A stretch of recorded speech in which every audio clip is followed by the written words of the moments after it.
ஓகேம்மா. ஸோ இப்போ வந்து நம்ம பார்க்க போகிறது தேர்ட் சாப்டரோடைய பேலன்ஸ் ஒரு 30-40 பேஜஸ் இருக்குது. நம்ம அதுதான் பார்க்க போகிறோம். ஸோ லாஸ்ட் கிளாஸில் நம்ம டிஸ்கஸ் பண்ண டாபிக் என்ன அப்படின்னா காம்போனன்ட்ஸ் ஆஃப் இன்டர்னல் கண்ட்ரோல். இதை நம்ம வந்து ரொம்ப எலாபரேட்டாக இன்டெப்த்தாக லைன் பை லைன் ப்ராப்பராக நம்ம படித்து முடிச்சிட்டோம். ஸோ காம்போனன்ட்ஸ் ஆஃப் இன்டர்னல் கண்ட்ரோலில் நம்ம ஏன் கற்றுக்கணும் அப்படின்னா SA 315 படி SA 315ஓட பேசிக்ஸ் என்ன அப்படின்னா to understand understand the entity and its environment.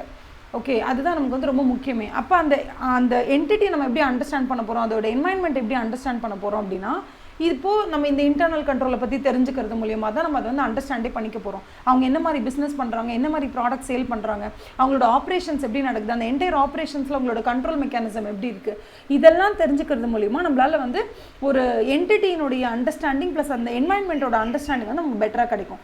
சரி, இந்த என்டிட்டி அதாவது understanding of the entity and its என்வாயன்மெண்ட்டை நம்ம தெரிஞ்சுக்கிறது மூலிமா நமக்கு என்ன கிடைக்க போகுதுன்னா we will be able to assess the risk உள்ள எப்படி இருக்குது அப்படிங்கிறத அசஸ் பண்ணுறதுக்கு நமக்கு ரொம்ப உபயோகமாக இருக்கிறது வந்து UEE, அதாவது understanding entity and its environment which includes internal control also. இப்போது அந்த மாதிரி தான் நம்ம இன்டர்னல் கண்ட்ரோலோடைய பேசிக்ஸ் எல்லாமே படித்தோம். வாட் இஸ் இன்டர்னல் கண்ட்ரோல் படித்தோம், அதோட டிசைன் எவ்வளோ இம்பார்ட்டன்ட்டுன்னு படித்தோம், அதோட இம்ப்ளிமெண்டேஷன் எவ்வளோ இம்பார்ட்டன்ட்டுன்னு படித்தோம். அதே மாதிரியே ஒரு டிசைன் மட்டும் இருந்தால் பத்தாது, அது வருஷம் ஃபுல்லாக த்ரூ அவுட் த இயர் அது ஆப்ரேஷ்னலாகவும் இருக்கணும், த்ரூ அவுட் த இயர் அது வேலை செய்யணும். ஸோ அதெல்லாமே நம்ம வந்து பார்த்துருக்கோம். Internal control wise it's so இம்பார்ட்டன்ட்டுன்னு. ஸோ இன்டர்னல் கண்ட்ரோல் அப்படிங்கிறது சும்மா ஒரு வார்த்தையில் கடந்து போகிற விஷயம் இல்லை. Internal control you have so many components. இந்த காம்பனன்ட்ஸ் எல்லாம் ஒன்றா சேர்ந்து வேலை செஞ்சால் மட்டும்தான் த என்டையர் இன்டர்னல் கண்ட்ரோல் வந்து வில் ப்ராப்பர்லி நம்மளால் ப்ராப்பராக அதை புரிஞ்சிக்க முடியும். அதை புரிஞ்சுக்கிறது மூலிமா will be able to assess the risk, that is risk of material மிஸ்டேட்மெண்ட்டை நம்ம அசஸ் பண்ணணும்னா to identify and assess the risk of material misstatement. Okay, நமக்கு ரொம்ப முக்கியம் என்ன அப்படின்னா understand the entity and its environment. அதை தான் நம்ம என்ன பண்ண போகிறோம்னா we are going to do it through SA 315ல இன்டர்னல் கண்ட்ரோலை பற்றி புரிஞ்சுக்கிறது மூலிமா நம்மளால் அந்த என்டிட்டி அண்ட் இட்ஸ் என்வாயன்மெண்ட்டை பற்றி இன்னுமே நல்லா புரிஞ்சுக்க முடியும். அப்போ what are the different components of internal control? நம்ம சொன்ன மாதிரி ஃபர்ஸ்ட் ஆஃப் ஆல் என்வாயன்மெண்ட், நம்மளை சுற்றி இருக்கிற என்வாயன்மெண்ட். நம்பர் 2 அங்கே இருக்கக்கூடிய risk assessment procedure. Number 3 information system. Number 4 control activities. Number 5 monitoring. இந்த அஞ்சுத்தையும் நம்ம ரொம்ப என்ன சொல்கிறது ரொம்ப ரொம்ப ரொம்ப காம்ப்ரஹென்சிவாக படித்து முடிச்சிருக்கோம். இன்றைக்கி நம்ம கண்டினியூ பண்ண போகிறது என்னென்னா கொஷின் நம்பர் 1. ஓகேவா, are all controls relevant to the audit? எல்லா கண்ட்ரோல்ஸுமே ஆடிட்க்கு ரெலவெண்ட்டா அப்படின்னு கேட்குறாங்க. ஆக்சுவலி கிடையவே கிடையாது. ஏன்னு நான் உங்களுக்கு சொல்லிடுறேன், அதுக்கப்புறமா நம்ம அந்த இம்பார்ட்டண்ட்டான பாயிண்ட்ஸை படிக்கலாம். ஏன்னா ஒரு என்டிட்டியில் இருக்கக்கூடிய கண்ட்ரோல்ஸ் அப்படிங்கிறது வந்து எல்லாமே ஆடிட்டுக்கு ரொம்ப இம்பார்ட்டண்ட்டான்னு கேட்குறாங்க. நான் வந்து உங்களுக்கு ஃபர்ஸ்ட் ஒரு விஷயத்த சொல்லிடுறேன். ஆடிட்டுக்கு எதெல்லாம் இம்பார்ட்டண்ட் அப்படின்னு கேட்டிங்கன்னா, ஃபார் எக்ஸாம்பிள் 2 கம்பெனி இருக்குன்னு வச்சுக்கோங்களேன். ஒரு கம்பெனி வந்து ஒரு 5 கிலோ மாவை யூஸ் பண்ணி இல்லை 5 கிலோ இன்புட்டை யூஸ் பண்ணி கிட்டத்தட்ட 12 அவுட்புட்டை ப்ரொடியூஸ் பண்ணுறாங்கன்னு வச்சுக்கோங்க. அதே இண்டஸ்ட்ரியில் இருக்கக்கூடிய இன்னொரு கம்பெனி அவங்களும் அதே இன்புட்டை தான் யூஸ் பண்ணுறாங்க, அதே மெஷினை தான் யூஸ் பண்ணுறாங்க, அதே மாதிரி லேபரர்ஸ் தான் யூஸ் பண்ணுறாங்கன்னா அவங்க அந்த 5 கிலோ இன்புட்டை வச்சு அவங்களால 10 அவுட்புட்டு தான் செய்ய முடியுது. இதில் யார் நல்ல எஃபிஷியண்ட்டாக இருக்காங்கன்னு பார்த்தீங்கன்னா கம்பெனி A தான் எஃபிஷியண்ட்டாக இருக்குது, கம்பெனி B எஃபிஷியண்ட்டாக இல்லை. ஒருவேளை நீங்கள் கம்பெனி பியோட ஆடிட்டராக அப்பாயிண்ட் பண்ணப்பட்டிருக்கீங்கன்னா அந்த இடத்துல நம்ம போயிட்டு 5 கிலோ இன்புட்டை கொடுத்தா மற்ற எல்லாரும் 12 அவுட்புட் கொடுக்குறாங்க, நீங்கள் மட்டும் ஏன் 10 அவுட்புட் தான் கொடுக்குறீங்க அப்படிங்கிற பாணியில் நம்ம கொஷின்ஸை கேட்கணுமா அப்படின்னு கேட்டால் அவசியம் இல்லை. ஏன்னா ஒரு ஆடிட்டரை பொறுத்த வரைக்கும் அந்த கம்பெனியில் இருக்கிறவங்க ரெஸ்ட் எடுக்காமல் வேலை செய்கிறாங்களா, ஐடிலாக இல்லாமல் வேலை செய்கிறாங்களா, எஃபிஷியண்ட்டாக அவங்க ரிசோர்ஸஸை பயன்படுத்துகிறாங்களா, இல்லை ஐடில் ரிசோர்ஸஸ் இருக்கா இல்லையான்னு பார்க்க வேண்டிய பொறுப்பு வந்து ஆடிட்டருக்கு கிடையாது. அந்த பொறுப்பு யாருக்கு இருக்குன்னா மேனேஜ்மெண்ட்டுக்கு தான் இருக்குது. அதனால் அவங்க சொல்ல ட்ரை பண்ணுற விஷயம் இந்த இடத்துல என்ன அப்படின்னு பார்த்தீங்கன்னா, ஒரு ஆடிட்டருக்கு உள்ளே இருக்கக்கூடிய அந்த மேனேஜ்மெண்ட்லேயோ இல்லை அந்த ஃபேக்ட்ரிலேயோ அந்த இடத்துல நடக்கக்கூடிய அத்தனை விஷயங்கள் மீதும் அக்கறை கிடையாது. எந்தெந்த விஷயங்கள் ஃபினான்ஷியல் ஸ்டேட்மெண்ட்ஸில் கொடுக்குற நம்பர்ஸை பாதிக்கக்கூடிய வல்லமை இருக்கோ அதுக்கு தான் நம்ம ரொம்ப கவலைப்படுவோம், அதை பற்றி நம்ம ரொம்ப யோசிப்போம். அப்போ ஒரு மேனேஜ்மெண்ட்டுக்குள்ளே ஒரு கம்பெனிக்குள்ளே ஒரு ஃபேக்ட்ரியில் ஏகப்பட்ட கண்ட்ரோல் சிஸ்டம் இருக்கலாம். ஃபார் எக்ஸாம்பிள் இன்புட்டை அதாவது ரா மெட்டீரியல் வேஸ்டேஜை தடுக்கிறதுக்காக நிறைய கண்ட்ரோல் மெக்கானிசம்ஸ் உள்ளே இருக்கும். இந்த ரா மெட்டீரியல் வேஸ்டேஜை தடுக்கக்கூடிய கண்ட்ரோல் மெக்கானிசம்ஸ் ஒர்க் ஆகுதா இல்லையாங்கிறத பற்றின கவலை ஒரு ஆடிட்டருக்கு, ஒரு ஸ்டாச்சுட்டரி ஆடிட்டருக்கு அவசியமானு கேட்டால் அவசியம் இல்லை. ஸோ உள்ளே வரவங்க எல்லாரும் அட்டெண்டன்ஸ் மார்க் பண்ணிட்டு வந்தாங்களா இல்லையான்னு பார்க்குறதுக்கு ஒரு கண்ட்ரோல் மெக்கானிசம் அங்கே இருக்கலாம். பட் அது எனக்கு அவசியம் இல்லை.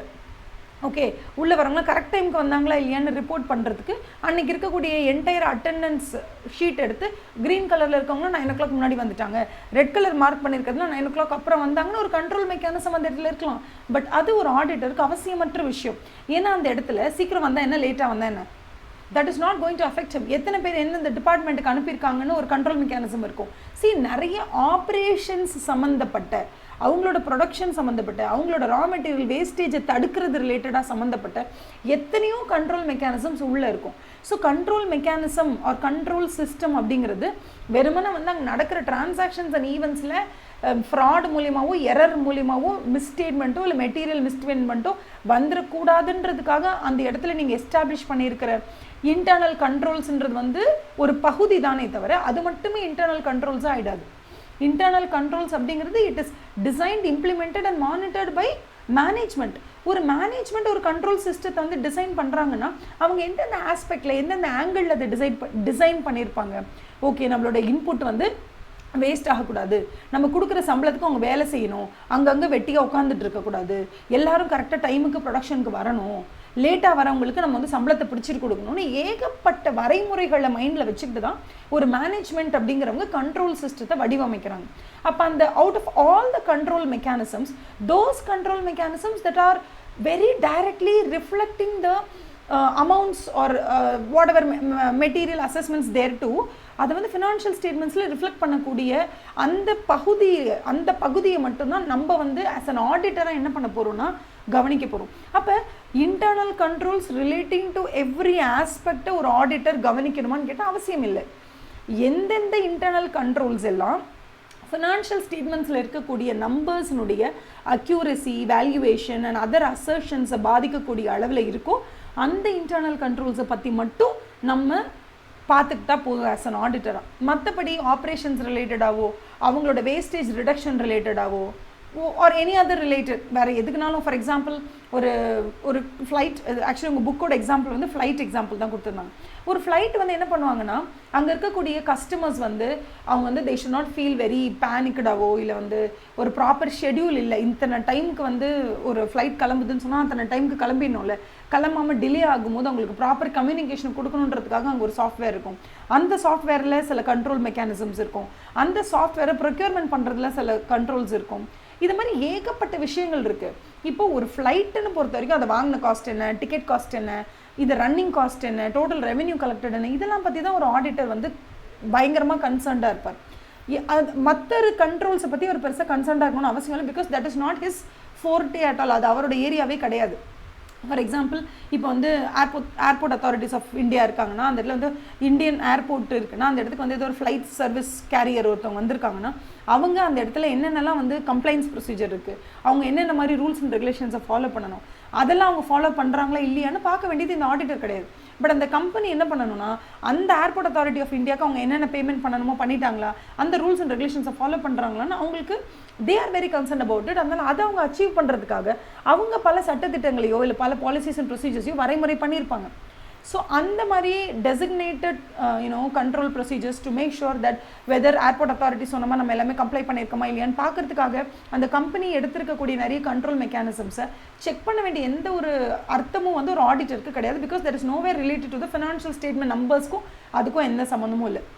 அதே மாதிரி ஃப்ளைட் எல்லாம் கரெக்ட் டைமுக்கு கொண்டு வந்து லேண்ட் பண்ணணும், கரெக்ட் டைமுக்கு இங்கேருந்து டேக் ஆஃப் பண்ணணும், கரெக்டான சொன்ன டைமுக்கு கொண்டு போய் அங்கே ட்ராப் பண்ணணும், இந்த மாதிரி சில விஷயங்கள்லாம் இருக்குல்ல, இதை அவங்க ப்ராப்பராக வந்து ஒரு மெத்தாடிக்கலாக பண்ணுறதுக்காக அவங்க சில கண்ட்ரோல் மெக்கானிசம்ஸ் வச்சுக்கலாம். அந்த கண்ட்ரோல் மெக்கானிசம்ஸ் எந்த வகையில் ஃபினான்ஷியல் ஸ்டேட்மெண்ட்டோட நம்பர்ஸை பாதிக்க போகுதுன்னு கேட்டால் கிடையாது.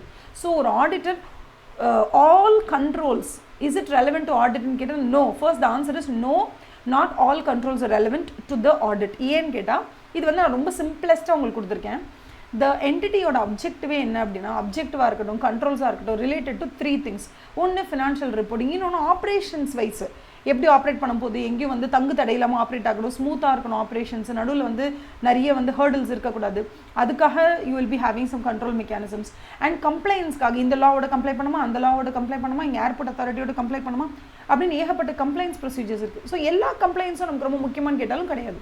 those complaints that is in relation to the financial aspects அது மட்டும் தான் நமக்கு ரொம்ப முக்கியம். இப்போ Companies Act 2013 compliance is very important to us.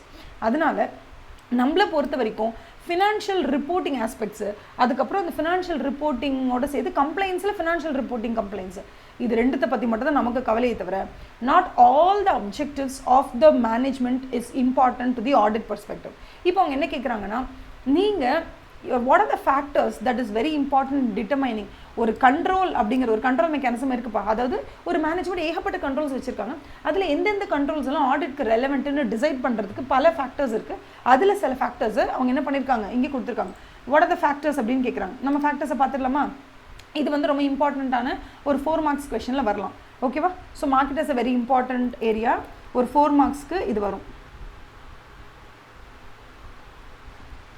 Okay, என்ன கொஸ்டின் என்ன கேட்பாங்க, what are the factors determining whether a control is related to audit or not. அப்போ என்ன பண்ணுவோம், நம்மளை பொறுத்த வரைக்கும் ஆடிட்க்கு எதெல்லாம் related, those that can affect the financial statements and there is a possibility of material misstatement. நம்ம ரொம்ப பயப்படுவோம்.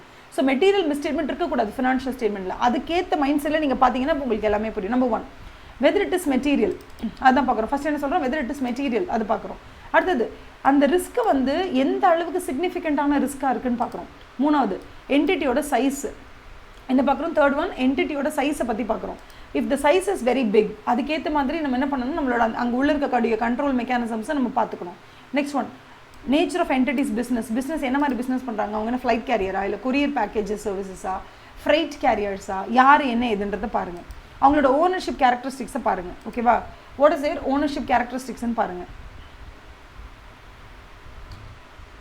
Next one the diversity and complexity of the entities and அங்க கம்பெனியோட ஆப்ரேஷன்ஸ் எப்படி இருக்குன்னு பாருங்க. and then applicable legal and regulatory requirement, that is very important. அவங்களுக்கு என்னென்ன லாலாம் applicable, எதெல்லாம் applicable இல்லை அதை பார்த்துக்கோங்க. அதுக்கப்புறம் circumstances and applicability or what are the components, applicable components of internal control, இதெல்லாம் வந்திருக்குன்னு பார்த்துக்கோங்க. நெக்ஸ்ட் நேச்சர் அண்ட் காம்ப்ளெக்சிட்டி, எந்த மாதிரியான இன்டர்னல் கண்ட்ரோல் சிஸ்டமை அவங்க வந்து ஃபாலோ பண்ணுறாங்கன்னு பாருங்கள். Nature and complexity of the systems that are part of entities internal control including the use of service organizations. சில கம்பெனிஸ் எல்லாம் என்ன பண்ணுவாங்கன்னா அவங்களே வந்து பேரோலாம் வச்சுக்க மாட்டாங்க. ஸோ சம்டைம்ஸ் என்ன பண்ணுவாங்க, ஐயோ ஹெச்ஆர்லாம் நமக்கு ரொம்ப கஷ்டமாக இருக்குப்பா, ஒரு 100 பேர் வேணுமா, வெளியில் ஒரு ஹெச்ஆர் ஏஜென்ட் ஒருத்தர் இருப்பாங்க, அவனுக்கு கால் பண்ணி எனக்கு ஒரு 100 பேர் வேணும் பிஇ முடிச்சவங்க அப்படின்னு சொன்னால் அவங்க ஆள் அனுப்பிச்சு வச்சுருவாங்க. இதுக்காக நான் தனியாக ஒரு ஹெச்ஆர் டிபார்ட்மெண்ட் வச்சு இன்டர்வியூ வச்சு கண்டக்ட் பண்ணி 100 பேர், தட் இஸ் தலைவலி எனக்கு. நான் ப்ரொடக்ஷனில் கான்சென்ட்ரேட் பண்ணும், சேல்ஸில் கான்சென்ட்ரேட் பண்ணும், என்னால் இந்த ஹெச்ஆர்லாம் கான்சென்ட்ரேட் பண்ண முடியாது. ஸோ புதுசாக ஆள் வேணுமா வெளில ஏஜென்ட் கிட்ட சொல்கிறது, வேண்டாமா அவங்க கிட்டே சொல்லி டெர்மினேஷன் லெட்டர் கொடுக்க சொல்கிறது, எல்லாத்தையும் அவுட் சோர்ஸ் பண்ணுறது. அந்த மாதிரி அவுட் சோர்ஸ் பண்ணியிருக்கிறது நிறைய பண்ணியிருக்காங்கன்னா அப்போ நம்ம இந்த இன்டர்னல் கண்ட்ரோலுங்கிறத இந்த கம்பெனியோட இன்டர்னல் கண்ட்ரோல் பற்றி மட்டும் நம்ம தெரிஞ்சுக்கிட்டா போதாது. As an auditor of company A, அந்த கம்பெனி ஏல உள்ள இன்டர்னல் கண்ட்ரோலை பற்றி மட்டும் நம்ம தெரிஞ்சுக்கிட்டா பத்தாது. ஏன்னா ஏ வந்து என்ன பண்ணியிருக்காங்கன்னா புதுசாக 100 பேர் அப்பாயிண்ட் பண்ணணுமா, வெளியில் ஒரு கம்பெனி கிட்ட அதை அவுட் சோர்ஸ் பண்ணிட்டாங்க. யாராவது டெர்மினேட் பண்ணணுமா, அதையும் அவங்க கிட்ட தான் சொல்லிட்டாங்க. யார் யாருக்கு என்னென்ன குவாலிஃபிகேஷன் தான் இன்டர்வியூ பண்ணி எடுக்கலாம், அதையும் அவங்களுக்கு தான் சொல்லியிருக்காங்க. ஸோ என்டையர் ஹெச்ஆர், அதாவது சேலரி பேமெண்ட் யார் பண்ணுறாங்க, அந்த அவுட் சோர்ஸ்டு கம்பெனி தான் பண்ணுறாங்க. யார்கிட்ட அவுட் சோர்ஸ் பண்ணீங்களோ அவங்க தான் 1ஆம் தேதி காலையில் உங்கள் கம்பெனியில் இருக்க 2000 பேருக்கு சம்பளம் போடுறது அந்த கம்பெனி தான். அப்போ நீங்கள் வந்து ப்ரொடக்ஷன்லையும் சேல்ஸ்லையும் மட்டும் கான்சென்ட்ரேட் பண்ணிவிட்டு இந்த சேலரி போடுறது, அவங்களுக்கு இன்சென்டிவ் போடுறது, போனஸ் போடுறது, லீவ் மார்க் பண்ணுறது, இது எல்லாத்தையும் தூக்கி என்ன பண்ணுறீங்க, வெளியில் இருக்கக்கூடிய ஒரு என்டிட்டி கிட்ட கொடுத்துறீங்க. அந்த என்டிட்டி என்ன பண்ணுறாங்க, ஒரு 10 பேர் உங்கள் கம்பெனிக்கு ஆஃபீஸ்க்கு வேலைக்கு அனுப்புகிறாங்க. அவங்க உள்ளே வந்துட்டு அட்டண்டன்ஸை மார்க் பண்ணுறது, கொள்வது எல்லா வேலையும் அவங்க பார்த்துக்கிறாங்க. ஸோ உங்களுக்கு இந்த உள்ள அட்டண்டன்ஸ் மார்க் பண்ணுறது, லேட், அது இது எதுவுமே உங்களோட கண்ட்ரோலே இல்லை, எல்லாமே அங்கே போயிடுது. ஸோ எல்லாமே அவங்க ப்ராசஸ் பண்ணி கொடுத்துட்றாங்க. இப்போ என்ன ஆகுதுன்னா, இப்போ ஃபார் எக்ஸாம்பிள் கம்பெனி ஏக்கு நான் ஆடிட்டராக உள்ளே போகிறேன்னா ஹெச்ஆர் ரிலேட்டடாக அந்த இடத்துல என்ன கண்ட்ரோல் மெக்கானிசமுமே இவங்களை பொறுத்த வரைக்கும் இருக்காது. Because everything is carried out by the company B which is carrying out entire HR activities. அப்படின்னும் போது நான் இந்த கம்பெனியில் இருக்கிற கண்ட்ரோல் மெக்கானிசம் பற்றி மட்டும் நான் பார்த்தா போதுமான்னு கேட்டால் போதாது. நான் வந்து எந்த கம்பெனிக்கு நீங்கள் அவுட் சோர்ஸ் பண்ணியிருக்கீங்களோ அந்த கம்பெனியை பற்றியும் நான் தெரிஞ்சுக்கணும். விச் மீன்ஸ் அதுதான் இங்கே சொல்கிறாங்க பாருங்கள், the nature and complexity of the systems that are part of the internal control including the use of service organization. உங்களால் வேலை செய்ய முடியலன்னா வெளியில் இருக்கக்கூடிய சர்வீஸ் ஆர்கனைசேஷன்லேருந்து ஹெச்ஆர் சர்வீசஸ் நீங்கள் என்ன பண்ணிட்டீங்க, டெலிகேட் பண்ணிட்டீங்க. இனிமேல் அவங்க எப்படி பெர்ஃபார்ம் பண்ணுறாங்க, அங்கே என்னென்ன இன்டர்னல் கண்ட்ரோல்ஸ் இருக்குது, அது ரொம்ப இம்பார்ட்டன்ட். அதே மாதிரி 9th ஒன் அடுத்த பாயிண்ட் என்ன சொல்லுங்கள், வெதர் அண்ட் ஹவு ஒரு ஸ்பெசிஃபிக்கான கண்ட்ரோலை எப்படி அவங்க அந்த இடத்துல வந்து அமல்படுத்துகிறாங்கன்றது ரொம்ப முக்கியம். Whether and how the specific control individually or in combination with others, எப்படி அது வந்து ஒரு கண்ட்ரோல் மெக்கானிசம் இருக்குன்னா அந்த கண்ட்ரோல் மெக்கானிசம் எந்த அளவுக்கு அந்த இடத்துல prevention, detection and control of material மிஸ்டேட்மெண்ட்டை அது எப்படி வந்து ஹேண்டில் பண்ணுதுன்றதை நம்ம தெரிஞ்சுக்கிறது ரொம்ப இம்பார்ட்டன்ட். ஸோ இது எல்லாத்தையும் வச்சு தான் வாட் இஸ் டிசைடட், வெதர் இந்த ஃபேக்டர்ஸ் எல்லாம் வச்சு தான் நம்ம என்ன பண்ண போகிறோம், வெதர் இந்த பர்டிகுலர் கண்ட்ரோல் மெக்கானிசம் அப்படிங்கிறது ஒரு ஆடிட்டருக்கு ரெலவெண்ட்டாக இல்லையான்னு தெரிஞ்சுக்க போகிறோம். இந்த கண்ட்ரோலால் prevention detection and prevention detection and correction of material மிஸ்டேட்மெண்ட்டை பண்ண முடியும்னா அந்த கண்ட்ரோல் நமக்கு ரெலவெண்ட். ஒரு கண்ட்ரோல்னால வந்து அதே மாதிரி nature and complexity of the system, if it is very complex and HR is completely அவுட் சோர்ஸ்னா எந்த கம்பெனிக்கு அவுட் சோர்ஸ் பண்ணிருக்கீங்களோ அந்த கம்பெனியினுடைய இன்டர்னல் கண்ட்ரோல் சிஸ்டமை பற்றி நான் தெரிஞ்சுக்கிறது இட்ஸ் வெரி இம்பார்ட்டன்ட். அதை தான் SA 402 கொடுத்துருப்பாங்க. SA 402 அது அழகாக கொடுத்துருப்பாங்க. A company that is outsourcing a particular work to an outsider, அந்த அவுட்சைடர் அப்படிங்கிற ஒரு கம்பெனியாக இருப்பான், அவன் ஒரு மேனேஜ்மெண்ட் கன்சல்டன்சி கம்பெனியாக இருப்பான், அவன் கம்ப்ளீட்டாக ஹெச்ஆர் சர்வீசஸ் எல்லாம் உங்களுக்கு ப்ரொவைட் பண்ணுறவங்களா இருப்பாங்க. ஸோ நம்ம என்ன பண்ணுவோம், இந்த கம்பெனி ஏக்கு நம்ம ஆடிட்டராக போகும்போது கம்பெனி பிங்கிற அந்த மேனேஜ்மெண்ட் கன்சல்டன்சி ஃபர்ம் தான் இவங்களுக்கு ஃபுல்லாக ஹெச்ஆர் சர்வீசஸ் பண்ணுறாங்கன்னா இப்போ நம்ம அங்கே போயிட்டு ஓகே உங்கள் கம்பெனியில் என்னெல்லாம் வந்து கண்ட்ரோல் மெக்கானிசம்ஸ் இருக்குன்னு சொல்லுங்கள். பிகாஸ் அதை வச்சு தான் நீங்கள் ஹெச்ஆர் ரிலேட்டடாக ப்ரொவைட் பண்ணுற எல்லா இன்ஃபர்மேஷனையும் அது உண்மையாக இல்லையா, அது எந்த அளவுக்கு நம்ப தகுந்த இன்ஃபர்மேஷன் அதனால் நம்ப முடியும்னு சொல்லி தட் அதர் கம்பெனியில் போய் நீங்கள் இன்டர்னல் கண்ட்ரோல்ஸை செக் பண்ணி தான் ஆகணும். சப்போஸ் உங்களால் அங்கே டேரெக்டாக போய் அந்த இன்டர்னல் கண்ட்ரோல்ஸ் அசஸ் பண்ண முடியலன்னா நம்ம என்ன பண்ணலாம்னா அந்த கம்பெனி தனியாக அந்த கம்பெனிக்குன்னு ஒரு ஸ்டாச்சுட்டரி ஆடிட்டர் இருப்பாங்க, அந்த ஆடிட்டர்கிட்டே கேட்டுட்டு உள்ள இருக்க இன்டர்னல் கண்ட்ரோல்ஸ் பற்றி எங்களுக்கு ஒரு ரிப்போர்ட் கொடுங்க, ஓகே இந்த ரிப்போர்ட் அந்த ரிலையபிலிட்டி அதை ரிலை பண்ணலாமா என்ன இது அப்படின்னு எங்களுக்கு கொடுங்கன்னு சொல்லி அவங்கக்கிட்ட நீங்கள் வாங்கிப்பீங்க. வாங்கினதுக்கப்புறம் தான் will be able to rely on the information produced by the company B which is primarily involved in HR activities. and அவங்களுக்கு வந்து கம்பெனி ஏ வந்து இப்படி ஒரு கிளைண்ட், அந்த மாதிரி பல கம்பெனிஸ் வந்து அவங்களுக்கு கிளைண்ட்டாக இருப்பாங்க. பல கம்பெனிஸ்னுடைய எம்ப்ளாயிஸோட லிஸ்ட் அவங்கக்கிட்ட இருக்கும். பல கம்பெனிஸ்க்கு அவங்க தான் சேலரி ப்ராசஸ் பண்ணுறாங்க, பல கம்பெனிஸ்க்கு அவங்க தான் PF ESI வந்து ப்ராசஸ் பண்ணுறாங்க. ஸோ அவங்க வந்து ஒரு ஸ்பெஷலைஸ்டு கம்பெனி, அவங்க டீல் பண்ணுறதே வந்து வெறும் salary processing, PF ESI, bonus, incentive அந்த மாதிரி அதை பற்றி மட்டும் அவங்க ஃபோக்கஸ் பண்ணுவாங்க. ஸோ அந்த மாதிரி கம்பெனிஸ் கிட்ட நிறைய கம்பெனிஸ் என்ன பண்ணுவாங்கன்னா அவங்களோட ஹெச்ஆர் ஆக்டிவிட்டீஸை கம்ப்ளீட்டாக அப்படி என்ன பண்ணிடுவாங்க, கொடுத்துருவாங்க. ஓகேவாமா, புரியுதா? ஒரு தடவை பார்த்துக்கோங்க. கொஸ்டின் வந்து இப்படி எக்ஸாமில் கேட்பாங்கன்னா whether all controls are relevant for the audit. No, it's not. Because controls can be trifurcated into financial reporting, operations and compliance. எதெல்லாம் டைரெக்டாக ஃபினான்ஷியல் ரிப்போர்ட்டிங்கோட தொடர்பு இருக்கோ, எதெல்லாம் டைரெக்டாக வந்து ஃபினான்ஷியல் இம்ப்ளிகேஷன் இருக்கோ ஃபினான்ஷியல் ஸ்டேட்மெண்ட்டில், அது மட்டும்தான் நமக்கு ரிலேட்டட். ஸோ அந்த மாதிரி நீங்கள் எந்தெந்த ஃபேக்டர்ஸை வச்சு வெதர் ஒரு பர்டிகுலர் கண்ட்ரோல் ஒரு ஸ்டாச்சுட்டரி ஆடிட்டருக்கு வந்து it's very important or not அப்படிங்கிறது எதை வச்சு தெரிஞ்சுப்பீங்கன்னு கேட்டால் இதெல்லாம் வச்சு தான். வெதர் தட் கண்ட்ரோல் மெக்கானிசம் அப்படிங்கிறது மெட்டீரியலாக இல்லையா, அதே மாதிரி சிக்னிஃபிகன்ஸ் எந்த ரிலேட்டட் ரிஸ்க் அது கண்ட்ரோல் பண்ண ட்ரை பண்ணுது, what is the significance of the related risk that it is trying to control, size of the என்டிட்டியோட பிஸ்னஸ் டைப், அவங்களோட ஓனர்ஷிப் கேரக்டரிஸ்டிக்ஸு, அப்புறம் என்டிட்டியோட ஆப்ரேஷன்ஸ் எந்த அளவுக்கு ரொம்ப டைவர்சிஃபைடாக இருக்குது, லீகல் அண்ட் ரெகுலேட்டரி ரிக்வயர்மெண்ட்ஸ், அப்புறம் different components of internal control, அதுக்கப்புறம் size and complexity or nature of the internal control. இந்த இடத்துல சிஸ்டம் அப்படின்னு வந்தாலேமா, இந்த இடத்துல சிஸ்டம்னாலே என்ன அர்த்தம் அப்படின்னு கேட்டிங்கன்னா அது வந்து இன்டர்னல் கண்ட்ரோல் சிஸ்டம், அது வேறு ஒன்றுமே இல்லை. The nature and complexity of internal control system. அப்புறம் வெதர் அண்ட் ஹவு ஒரு ஸ்பெசிஃபிக் கண்ட்ரோலால் ஒரு கண்ட்ரோல் மெக்கானிசம்னால ஒரு இடத்துல தவறு நடக்கிறத தடுக்கவோ இல்லை கண்டுபிடிக்கவோ இல்லை அதை கரெக்ஷன் பண்ணவோ முடியுமா முடியாதா. ஸோ அந்த ஒரு ஸ்பெசிஃபிக் ரிக்வயர்மெண்ட்டை வச்சும் கூட நம்ம யோசிப்போம், ஓகே இந்த கண்ட்ரோல் வந்து ஒரு ஆடிட்க்கு it's whether it is important or நாட்ன்றது யோசிப்போம். ஓகேவா, ப்ளீஸ் லுக் அட் திஸ். இன்னும் கூட இந்த 9 points 7 points ஆவோ இல்லை 5 points ஆவோ கூட நம்ம வந்து என்ன சொல்கிறது சுருக்கிக்கலாம். இப்போ நீங்கள் பார்த்தீங்கன்னா இந்த இடத்துல பாருங்களேன், சைஸ் ஆஃப் த என்டிட்டின்னு இருக்கா, ஓகேவா, சைஸ் ஆஃப் த என்டிட்டி, அந்த சைஸ் ஆஃப் த என்டிட்டி இங்கே கொண்டு வந்துருங்க. The size of the entity, okay, size of the entity and அப்படின்னு போட்டுருங்க. Size of the entity, size nature complexity நீங்கள் போட்டுட்டிங்கன்னா, ஓகேவா, சைஸ் நேச்சர் காம்ப்ளெக்சிட்டி போட்டிங்கன்னா ஒன்றா கொண்டு வந்துடலாம், அவ்வளோதான். Size of the entity, okay, size of the entity and the nature and complexity of the ICS. அப்போ பாயிண்ட்ஸ் இன்னும் கொஞ்சம் கம்மி பண்ணிடலாம். அதே மாதிரி மெட்டீரியாலிட்டி அதை இங்கே கொண்டு வந்துருங்க, ஓகேவா, materiality and the significance of materiality and the significance of the related risk. So இந்த மாதிரி கொண்டு வரும்போது நம்ம ஒரு 7 points கொண்டு வந்துடலாம். ஸோ நமக்கு படிக்கும் போது நம்ம பிரெயின் அதை எப்படி ப்ராசஸ் பண்ணோம், ஓகே இப்போ ஒரு 5 points தான் 6 points தான் அப்படின்னு நமக்கு அதை வந்து ப்ராசஸ் பண்ணிக்கும். ஓகேவா, கண்டிப்பாக எக்ஸாமில் எல்லா பாயிண்ட்ஸும் எழுதணும். இந்த மாதிரி ரொம்ப இம்பார்ட்டண்ட்டான கொஷின்ஸ் வரும்போது இங்கே வந்து அவங்க வாட் இஸ் த மீனிங்னு கேட்கல, மீனிங்னு கேட்காத போது நீங்கள் வாட் ஆர் த ஃபேக்டர்ஸ்ன்னு கேட்டால் ஃபேக்டர்ஸ் எழுதி தான் ஆகணும். எத்தனை பாயிண்ட்ஸ் இருக்கோ அத்தனை பாயிண்ட்ஸ் எழுதி தான் ஆகணும். இது வந்து சி இன்ஸ்டியூட்டோட ஒரு சாபம். It is not about your understanding of the concept, it is about the exact replication of the புக்கில் என்ன இருக்கோ அதை அப்படியே ரெப்ளிகேட் பண்ணணும். அதனால தான் நான் எல்லா பாயிண்ட்ஸுமே கொடுக்குறேன். அதை நீங்கள் 10 points எழுதுங்க, 12 points எழுதுங்க, இல்லை 5 points எழுதுங்க, that is your wish. But இதில் இருக்க எல்லா பாயிண்ட்ஸுமே நீங்கள் கவர் பண்ணி தான் ஆகணும். அதனால தான் இதை நான் வந்து டெடிகேட்டடாக சொல்கிறேன், இது 4 மார்க்ஸில் கண்டிப்பாக வரும். Factors determining whether a control is related to audit or not. அதுக்கு பேசிக்காக இது எழுதிருவீங்க. எல்லாமே it is not related to audit. The entity subjectives and control that is related to FR ரிலேட்டடாக இருக்கும், ஆப்ரேஷன்ஸ் ரிலேட்டடாக இருக்கும், கம்ப்ளைண்ட்ஸ் இருக்கும். Not all of the subjects and controls relevant to audit. Those that is relevant to financial reporting எது வருதோ அது மட்டும் தான் நமக்கு ரெலவெண்ட். அப்போ நமக்கு வந்து வாட் ஆர் த ஃபேக்டர்ஸ்ன்னு கேட்டாங்கன்னா இந்த 7 பாயிண்ட்ஸ் எழுதிக்கோங்க. சரியா? It is very important. நம்ம திருப்பி திருப்பி ரிப்பீட் பண்ணிகிட்டே இருக்கணும். Okay, materiality and the significance of the related risk, அதுக்கப்புறம் nature of the entity's business, size of the business, nature of business, அதுக்கப்புறம் வந்து nature and complexity of the internal control mechanism, legal and regulatory, என்டிட்டியோடைய operation, ownership, characteristic features, components of internal control, அதே மாதிரி components of internal control, அப்புறம் ஒரு specific control வந்து எந்த மாதிரி prevention, detection, correction of material misstatement வருது, இது எல்லாமே இட்ஸ் வெரி இம்பார்ட்டன்ட். ஓகேவா? It's very very important. நம்ம ரிப்பீட் பண்ணி படிக்க தான் வரும். இப்போ நார்மலாக இப்போ நான் வந்து இந்த 7 பாயிண்ட்ஸ் உங்களுக்கு நான் சொல்லிக் கொடுக்குறேன். இதை வச்சு எனக்கு எப்படி ஞாபகம் இருக்கும் அப்படின்னு கேட்டிங்கன்னா, நான் கண்டிப்பாக first size of the entity எழுதிடுவேன். Size of the entity, nature of the entity எழுதிடுவேன். நேச்சர் ஆஃப் த என்டிட்டி எழுதினோடனே என்ன எழுதிடுவேன்? Nature and complexity of the internal control system எழுதிடுவேன். Nature and complexity of internal control system எழுதின அப்புறமா components எழுதிடுவேன். Components of internal control system எழுதிடுவேன். அதுக்கப்புறம் கண்டிப்பாக எந்த ஒரு ஸ்பெசிஃபிக் கண்ட்ரோல் வந்து prevention, detection and correction of material misstatement வந்து அதை எழுதிடுவேன். அதுக்கப்புறமா வந்து ஓனர்ஷிப் எழுதுவேன். ஓனர்ஷிப் ஸ்ட்ரக்சர் அப்படின்னு அந்த என்டிட்டியோட ஃபார்மேஷன் ஸ்ட்ரக்சர், லீகல், அது லீகல் அப்படின்னு வரும்போது உடனே என்ன பண்ணுவேன்? Legal and regulatory framework. இப்படி ஒரு 5-6 நம்ம கொண்டு வந்தோம். என்னன்னா ப்ராப்பர் ரிவிஷன் தான் இது வந்து நமக்கு ரொம்ப இம்பார்ட்டன்ட். தனித்தனி ஒரு கொஸ்டினையும் படிக்கும்போது நம்மளால் 5 to 6 பாயிண்ட்ஸ் ஈஸியாக ஞாபகம் வச்சுக்க முடியும்.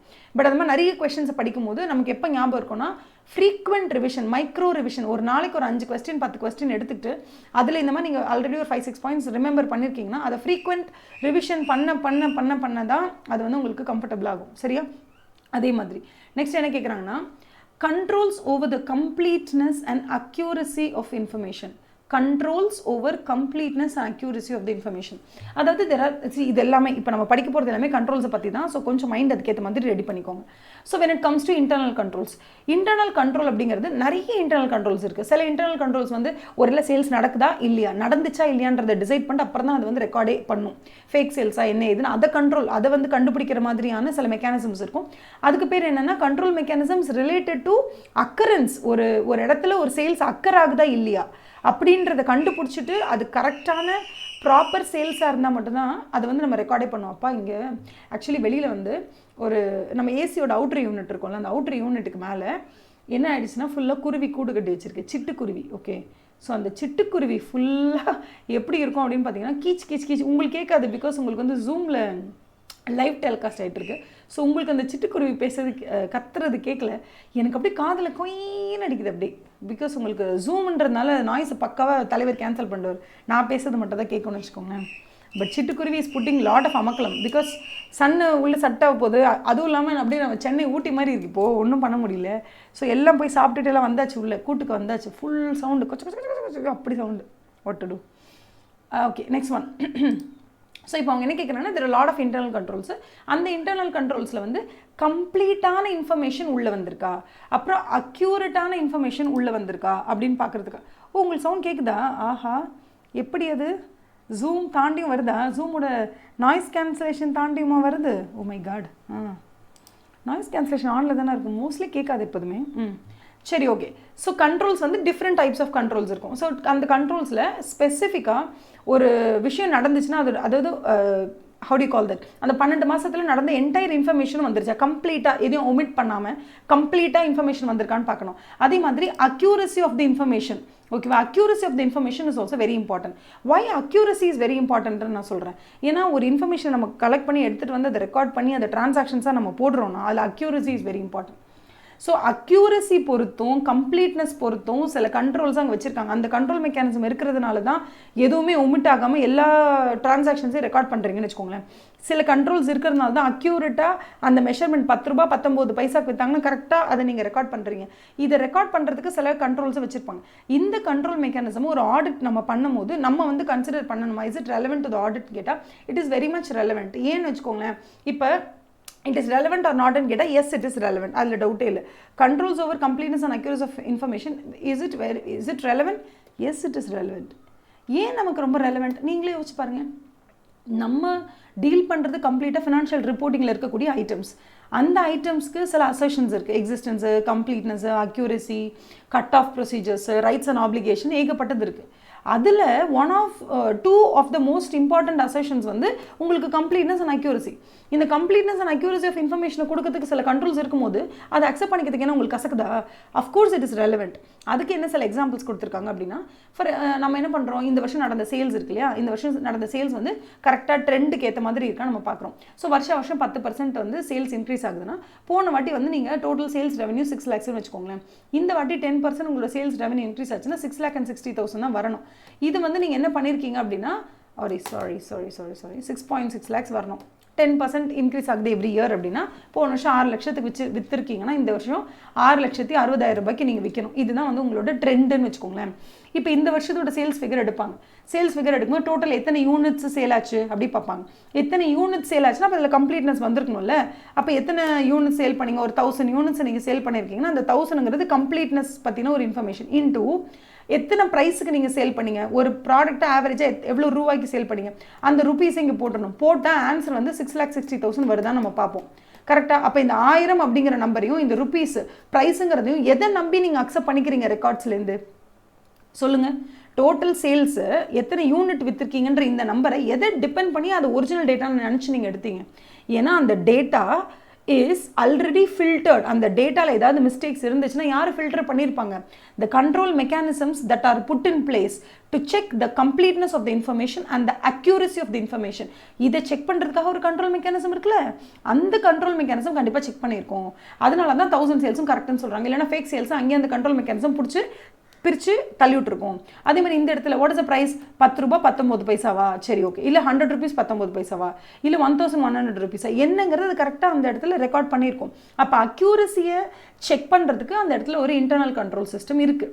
அப்போ அந்த மாதிரியான control system is very important for the auditor because that gives you the original data based on which you perform certain recalculations or re-performances. நீங்கள் பண்ணும்போது அதுக்கான பேசிக் ஒரிஜினல் டேட்டாவை நீங்கள் எடுக்கிறீங்கன்னா அந்த டேட்டாவோட originality depends upon the control system that is designed to check the assertions of accuracy, அப்புறம் completeness, இதெல்லாம் check பண்ணுறதுக்காக சில இன்டர்னல் கண்ட்ரோல் மெக்கானிசம்ஸ் இருக்கும். That is very important for the auditor because it is so relevant when it comes to the auditor when he re-performs or recalculates something.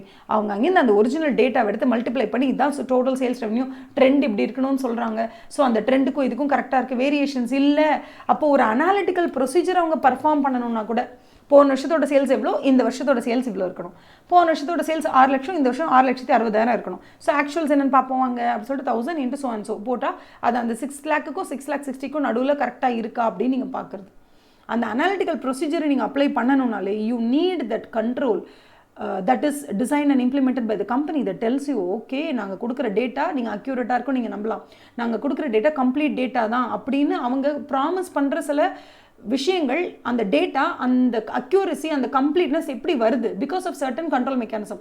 அந்த control mechanism ஒரு auditor வேணான்னு சொல்ல முடியுமான்னு கேட்டால் முடியாது. அப்போ it is very much necessary அப்படின்னு சொல்கிறாங்க. புரியுதா? Do you understand? Next question என்ன? Internal control over safeguarding of assets. Again நான் இதில் 2 வகையாக அதை பிரிக்க போகிறேன். அசெட் சேஃப் கார்டிங் அப்படின்னு வரும்பொழுது அசெட்டை யாரும் திருடிட்டு போயிடக்கூடாது. திருடிட்டு போயிட்டாங்கன்னு சொன்னால் அது கண்டிப்பாக ஃபினான்ஷியல் ரிப்போர்ட்டிங் ஃப்ராடில் வந்துடும். அதாவது எப்படி சொல்கிறதுனா ஃப்ராடுலண்ட் ஃபினான்ஷியல் ரிப்போர்ட்டிங்கில் வந்துடும்.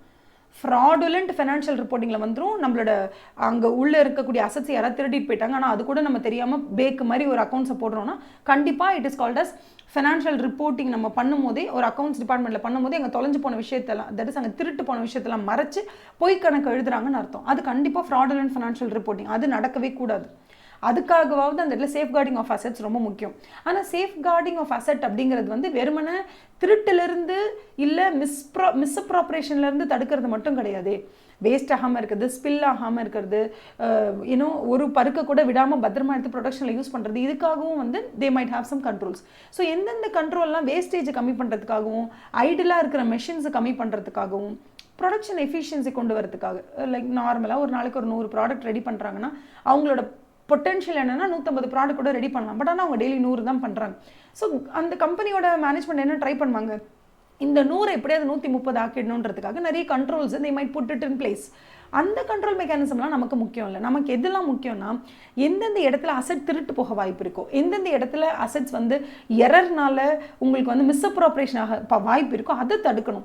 So safeguarding of asset is very important. Of course it's very important from the point of view of an auditor, it's very important. ஆனால் இதில் ஒரு சின்ன டிஃபரன்சேஷன் என்னன்னா, அந்த அசெட்டை சேஃப்கார்ட் பண்ணுறதுக்கு ஒரு அந்த இடத்துல ஒரு கண்ட்ரோல் இருக்குது. பட் அந்த கண்ட்ரோல் எதை நோக்கி செலுத்தப்படுது? திருட்டு நோக்கியா, இல்லை அந்த இடத்துல ஐயோ அங்கே இருக்கக்கூடிய எம்ப்ளாய்ஸ்லாம் சும்மா உட்காந்துருக்கக்கூடாது, அந்த இடத்துல இருக்கக்கூடிய பீப்புள் எல்லாம் அதை வந்து மிஸ்யூஸ் பண்ண, லைக் ஹவு டு கால், நீங்கள் அதை ஐடியலாக விட்டுறக்கூடாது, வேஸ்டேஜ் இருக்கக்கூடாது, ஒரு பருக்க கூட கீழே சிந்தாமல் ப்ரொடியூஸ் பண்ணுமே, அதை நோக்கி உங்களோட சேஃப்கார்டிங் ஆஃப் அசெட்ஸ் இருக்கா? ஸோ திருட்டை எதிர்த்தோ இல்லைனா மிஸ்அப்ரோப்ரேஷன் ஆஃப் அசெட்டை எதிர்த்தோ உங்களோட கண்ட்ரோல் மெக்கானிசம் வடிவமைக்கப்பட்டிருந்தால் அது ஆடிட்க்கு ரெலவெண்ட். ஆனால் அவங்க ப்ரொடக்ஷன் 100லேருந்து 130 ஆக்கணும்னு நினைக்கிறாங்க, பாவம் அதை பண்ணிட்டு போட்டோம், அதுக்காக ஒரு கண்ட்ரோல் மெக்கானிசம் வச்சிருக்காங்க. அந்த இடத்துல அசெட் அவங்க சேஃப்கார்ட் பண்ணுறாங்க, அந்த இடத்துல ரா மெட்டீரியல் வேஸ்டேஜை தடுக்கிறாங்கன்னா அது நமக்கு முக்கியமானு கேட்டால் அது நமக்கு முக்கியம் இல்லை. புரியுதாமா? அதுதான் இங்கே சொல்லியிருக்காங்க. Internal control over the safeguarding of assets against ஒரு அன்ஆத்தரைஸ்ட் அக்வசிஷனாக இருக்கலாம், யூஸாக இருக்கலாம், டிஸ்போசிஷன், இதெல்லாமே கேட்காம ஒரு கார் எடுத்துகிட்டு போய் யூஸ் பண்ணுறது, அதை உங்கள் இஷ்டத்துக்கு பயன்படுத்திக்கிறது, இது எல்லாமே இன்க்ளூட் கண்ட்ரோல்ஸ் தான். ஸோ கண்டிப்பாக வந்து ஒருத்தர் கேட்காம நம்ம ஒரு பொருளை பயன்படுத்துறது, யூஸ் பண்ணுறது, டிஸ்போசிஷன், அதை நமக்கு ஏற்ற மாதிரி அதை நம்ம வந்து யூஸ் பண்ணிக்கிறது, இல்லை அன்ஆத்தரைஸ்ட் அக்வசிஷன் பெர்மிஷன் கேட்காம அதை எடுத்துக்கிறது, இது எல்லாமே தப்பு தான். இது எல்லாத்தையும் நிப்பாட்டுறதுக்கு தெர் ஆர் கண்ட்ரோல்ஸ். பட் இந்த கண்ட்ரோல்ஸ் அவங்க 2 வகையாக பிரிக்கிறாங்க. ஒன்று ஃபினான்ஷியல் ரிப்போர்ட்டிங் ரிலேட்டடாக, இன்னொன்று ஆப்ரேஷனல் அப்ஜெக்டிவ்ஸ். ஆப்ரேஷனல் அப்ஜெக்டிவ்ஸை பொறுத்த வரைக்கும் என்ன அப்படின்னு பார்த்தீங்கன்னா, அதுக்கு எக்ஸாம்பிள்ஸ் கொடுத்துருக்கேன் பாருங்க. Controls to prevent excessive use of materials, ஓவராக வந்து இன்புட்டை யூஸ் பண்ணக்கூடாதுன்றதை கண்ட்ரோல் பண்ணுறதுக்காக there is one safeguarding. Okay, you have to safeguard the raw materials, don't wastage அப்படின்னு ஒரு இன்டர்னல் கண்ட்ரோல் அந்த இடத்துல இருக்குது. அந்த கண்ட்ரோல் உங்களுக்கு ரொம்ப முக்கியமாக ஆடிட்க்குன்னு கேட்டால் it is not important. So those controls that are designed, implemented and monitor for the purpose of achieving that operational objectives of வேஸ்டேஜஸை குறைக்கணும், ப்ரொடக்ஷனை இன்க்ரீஸ் பண்ணணும், ப்ரொடக்டிவிட்டி இன்க்ரீஸ் பண்ணணுன்றதுக்காக அவங்க பண்ணுறாங்கல்லமா, அதை வந்து நம்ம எதுவும் வந்து என்ன பண்ணக்கூடாது, நம்ம ரெலவெண்ட்னு எடுத்துக்கக்கூடாது. நம்ம எதை எடுத்துக்கணும் அப்படின்னீங்கன்னா, those internal controls which are related to financial reporting and those controls which are relevant to the financial statement audit. Example, ஒரு டேட்டாவை யார் ஆக்சஸ் பண்ணணும்னு இருக்கு, ஒரு அக்கௌண்டன்ட்டால் மட்டும்தான் ஒரு டேட்டாவை ஆக்சஸ் பண்ண முடியும். ப்ரொடக்ஷன் டிபார்ட்மெண்ட்லேருந்து ஒருத்தர் வந்து அக்கௌண்டன்ட்டனுடைய யூசர் ஐடி பாஸ்வேர்டை போட்டு அக்கௌண்டன்ட்டோட எல்லா டேட்டாவையும் ஆக்சஸ் பண்ணுறாங்க அப்படின்னா அப்போ அங்கே என்ன வேணால் வந்து என்ன நடக்கும், அந்த information is a very important asset for us. அந்த இன்ஃபர்மேஷன், அந்த ஃபினான்ஷியல் ஸ்டேட்மெண்ட்டுங்கிறது யார் வேணால் டேட்டாவை ஆக்சஸ் பண்ணலாம்னா அப்போ யார் வேணால் அங்கே வந்து எடிட் பண்ணலாம் தானே அர்த்தம். அப்போ அங்கே டோட்டலாக ஒரிஜினாலிட்டி ஆஃப் த டேட்டா மாறிடுது இல்லை. அதனால those controls that are there in place in order to stop the theft of assets, to stop the misuse of assets, which is directly related to financial reporting or financial statementல ஒரு சில amount மிஸ்ஃபிகர் ஆகிறதுக்கு வாய்ப்பு இருக்குது, அதை தடுக்கிறதுக்காக நாங்கள் இந்த control mechanism பிளேஸில் வச்சுருக்கோம். So that is relevant to audit. மற்றது எதுவுமே நமக்கு ரெலவெண்ட்டே கிடையாது அப்படி சொல்கிறாங்க. இதுதான் internal control over safeguarding of asset. Is it applicable? Yes, it is applicable, but you have to see whether it is in relation to operations objectives or it is in relation to financial, that is what அது பேர் என்ன, financial reporting அல்ல operation அப்ஜெக்டிவான்னு பாருங்கள். Financial ரிப்போர்ட்டிங்காக இருக்கும் பட்சத்தில் ஓகேவா, financial ரிப்போர்ட்டிங்காக இருந்துச்சுன்னா அப்போ என்ன ஆகும், இந்த இடத்துல it is applicable for audit, இல்லைனா it is not applicable for audit. ஓகேவா? ஸோ எக்ஸாம்பிள் கொடுத்துருக்காங்க பாருங்களேன். Controls existing to controls relating to objectives that are not relevant to audit. Example கொடுத்துருக்காங்க. என்ன எக்ஸாம்பிள் பாருங்கள். ஒரு ஏர்லைன் வந்து என்ன பண்ணுறாங்க, அவங்களோட ஃப்ளைட் ஷெடியூல்ஸ் எல்லாம் ப்ராப்பராக மெயின்டைன் பண்ணுறதுக்காக they are having some controls, automated controls வச்சுருக்காங்க. எந்த ட்ரெயின் லைக் எந்த ஃப்ளைட் வந்து எங்கே ஸ்டார்ட் ஆகணும், எவ்வளோ நேரம் எந்த இடத்துல நிற்கணும், எங்கே வரணும், அதை வந்து ப்ராப்பராக அவங்க கையில் இருக்கக்கூடியது போயிங் 727 தான், அவங்ககிட்ட இருக்குது மொத்தம் 300 ஃப்ளைட்ஸ் தான் அப்படின்னா அந்த 300 ஃப்ளைட்ஸை வச்சு எப்படி வந்து எஃபெக்டிவாக ஆப்ரேட் பண்ணணும், எப்படி வந்து நம்பர் ஆஃப் ட்ரிப்ஸ் அதிகப்படுத்தணும், இதெல்லாத்தையும் அவங்க வந்து ப்ராப்பராக உட்காந்து பிளான் பண்ணுவாங்க. அதுக்கு தேல் ஹேவ் அ கண்ட்ரோல் மெக்கானிசம். எந்த இடத்துலையும் வேஸ்டேஜ் இருக்கக்கூடாது, எந்த ஒரு ஃப்ளைட்டுமே வந்து மோர் தேன் 6 hours எந்த இடத்துலையும் ஹால்ட் ஆகக்கூடாது. So something they'll have.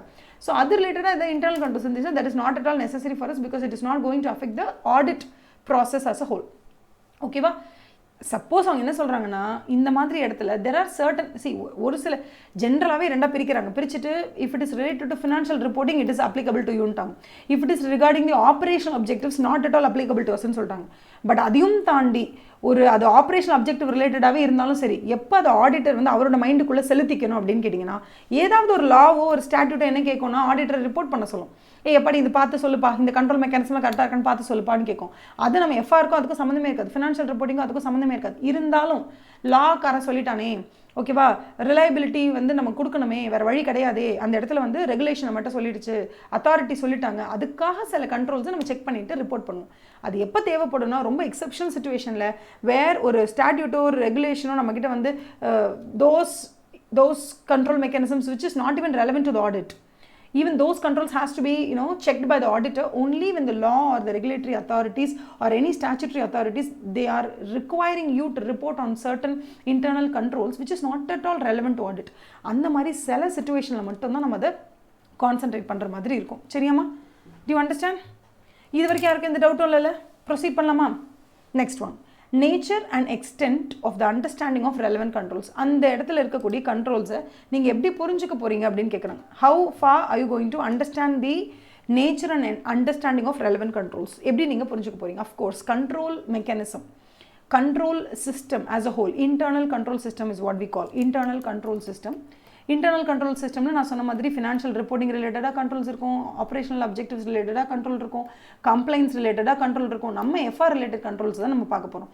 அப்படி ஒரு கம்பெனிக்குள்ள ஒரு கிளையண்டோட பிளேஸ்ல இருக்கக்கூடிய internal control system நம்ம வந்து எந்த அளவுக்கு புரிஞ்சுக்கணும், the nature and extent of understanding. See, அந்த internal control system related to FR தான் important நாங்க சொல்லிட்டோம், but still அந்த FR ரிலேட்டடாக இருக்கக்கூடிய இன்டர்னல் கண்ட்ரோல் சிஸ்டமை நம்ம எந்த அளவுக்கு, what is the nature of your understanding of internal, அந்த இன்டர்னல் கண்ட்ரோல் சிஸ்டமை எப்படி நம்ம புரிஞ்சுக்க போகிறோம், the nature of understanding the internal control system and the extent to which you are going to understand the internal control system, இதை வந்து நீங்கள் எப்படி டிசைட் பண்ணுவீங்க அப்படின்னு கேட்குறாங்க. அப்போ அவங்க என்ன சொல்கிறாங்க அப்படின்னா, the nature and extent of the, one second, I will just do இது மட்டும்.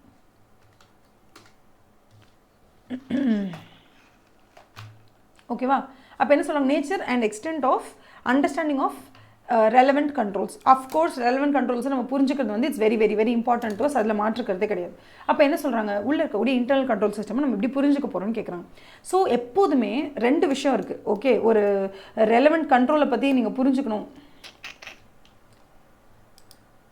நீங்கள் ரெலவெண்ட் கண்ட்ரோல்ஸை பற்றி புரிஞ்சுக்கணுன்னா ரெண்டு விதத்தில் புரிஞ்சுக்கணும். ஒன்று வந்து அந்த கண்ட்ரோலை அவங்க எப்படி டிசைன் பண்ணியிருக்காங்க அதை ஒன்று புரிஞ்சுக்கணும். ஓகேவா? ரெண்டாவது நீங்கள் புரிஞ்சுக்க வேண்டிய விஷயம் என்ன அப்படின்னா, அதை எப்படி வந்து அமல்படுத்தியிருக்காங்க, அதை எப்படி எக்ஸிக்யூட் பண்ணியிருக்காங்க, அதை எப்படி இம்ப்ளிமெண்ட் பண்ணியிருக்காங்க அப்படிங்கிறத பற்றி நீங்கள் புரிஞ்சுக்கணும். சரியா? ஸோ ரெண்டு பாகங்கள் இருக்குது. ஃபஸ்ட்டு வந்து ஒரு control, what ever is relevant, நமக்கு எது ரெலவெண்ட்டான கண்ட்ரோலோ அந்த ரெலவெண்ட்டான கண்ட்ரோலை பற்றி நம்ம ரெண்டு ஆங்கிளில் புரிஞ்சுக்கணும். ஒன்று அதோட டிசைன் எப்படி இருக்குது, இன்னொன்று இம்ப்ளிமெண்டேஷன் எப்படி இருக்குது. டிசைன் அப்படிங்கிறது எஃபெக்டிவ்னஸை பொறுத்து ஒரு விஷயம். நான் உங்களுக்கு ஆல்ரெடி டே ஒன்லேயே சொல்லியிருக்கேன்.